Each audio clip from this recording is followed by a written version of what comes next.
Bangladesh government থেকে আমাদের সাথে এখন নতুন যে গভর্নমেন্ট আসছে তারা আমাদের সহযোগিতা করছে। এটা যদি অব্যাহত থাকে আর আমরা যদি এটাকে ম্যাচিউর করতে পারি এটাকে, তাহলে অবশ্যই আমরা এক্সপোর্টে যাব। এবং আমার বিশ্বাস বাংলাদেশের মানুষ বিদেশ থেকে আমাদের বাংলাদেশের কারিগরের গয়না কিনে নিয়ে আসবে। এটা আসলে তার জন্য কি কি পদক্ষেপ নিতে হবে যে বিদেশ থেকে মানুষ আসবে, এসে আমাদের কারিগরের গয়না কিনে নিয়ে যাবে, যেখানে অলরেডি দেখা যাচ্ছে যে গত কয়েক বছর বা দশক ধরে আমাদের কারিগর কমছে, কারিগরদের ইনকাম কমছে, তাদের অবস্থা যে কতটা দুরবস্থাটা আপনারাই আমাদের বলে গিয়েছেন। সেই জায়গায় আসলে তার কি হতে পারে? আমি আপনাকে বলি, বাংলাদেশে আমরা যখন প্রথম এক্সিবিশনটা করি বাংলাদেশে, তো আমার সৌভাগ্য হয়েছিল সেটার আমি এই কমিটির আমি চেয়ারম্যান হিসেবে ছিলাম। তো আমি আমাদের গয়না কিছু নিয়ে আমি স্টেজে একটা ছোট্ট একটা স্পিচ দিয়েছিলাম, যে ওইখানে দুবাইয়ের লোকজন ছিল, ইন্ডিয়ানরা ছিল, ইটালি ইংল্যান্ডের লোকজনও ছিল। তখন আমি তাদেরকে একটা গয়না দেখালাম এবং বললাম যে এটার ওজন কত হতে পারে। ওদের স্বপ্ন পূরণে পাশে থাকতে পেরে আমরা গর্বিত। তো সবাই তার ওপিনিয়ন দিল। কেউ বললো 200 গ্রাম, কেউ বললো 180 গ্রাম, কেউ বললো এটা ধরেন কাছাকাছি, কেউ মানে এরকম কাছাকাছি।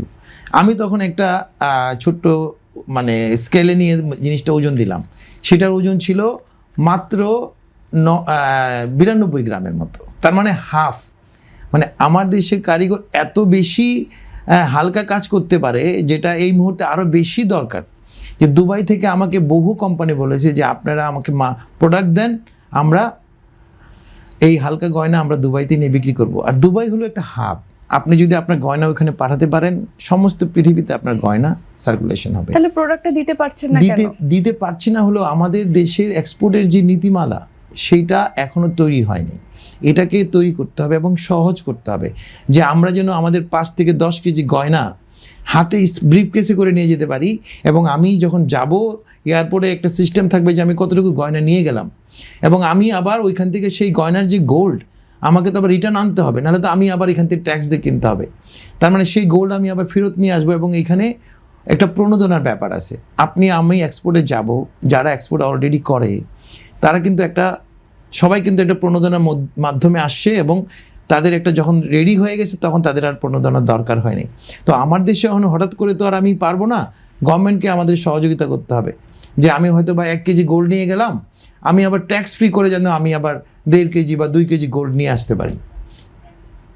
ইন্ডিয়া যখন প্রথম এক্সপোর্ট চালু করে তখন কিন্তু তাদের এই সিস্টেম ছিল। তারা প্রথম গোল্ড কিনে নিয়ে যেত, গোল্ড গয়না তৈরি করে নিয়ে যেত। ধরেন ওইখানে তো ট্যাক্স ছিল, তো ওরা ট্যাক্স ফ্রি, ধরেন 1 কেজি গোল্ড নিয়ে গেলে 1 কেজি 200 গ্রাম গোল্ড তারা রিটার্ন নিয়ে আসতে পারতো ট্যাক্স ফ্রি।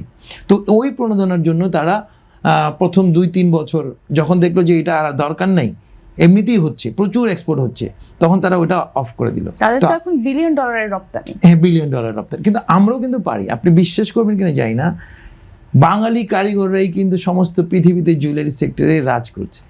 কিভাবে রাজ করছে এটাই তো মানুষ জানে না। বাংলাদেশের অনেক কারিগর যারা বাঙালি, বলতে গেলে আমি বাংলাদেশ এবং পশ্চিমবঙ্গের বাঙালিদের কথা বলছি, এইটা একটা কিন্তু একটা সেক্টর গড়ে ওঠে। যেমন ধরেন আপনার কোনো গ্রামের একটা ছেলে ধরে গোল্ডের কাজে আসে, তখন সে যদি ভালো কিছু করে, তার আশেপাশে সবাই সেই সারাউন্ডিংয়ে আসতে চায় যে না, এই ভালো করেছে, আমি আমার সন্তানটাকে দিই।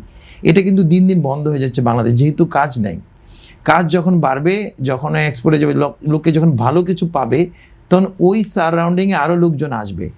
ধরেন আপনি সিলেটের লোকজন লন্ডনে কীভাবে, হয়তো কয়েকজন লন্ডনে গিয়ে ভালো করেছে, তখন তার আত্মীয় স্বজন নিয়ে গেছে, সে তার আত্মীয় নিয়ে গেছে। যেমন চট্টগ্রামের লোক দুবাইতে বেশি। তো আমার দেশেও কিন্তু এইরকমই ছিল এক সময়। এখন আস্তে আস্তে যেহেতু কাজের বাজারটা অনেক খারাপ, সেই কারণে এইটা নতুন করে হচ্ছে না। এবং এটা যদি ভবিষ্যতে এই গভর্নমেন্ট যদি এটার উপরে নজর না দেয়, তাহলে ভবিষ্যতে আরও নাজুক হবে এটা।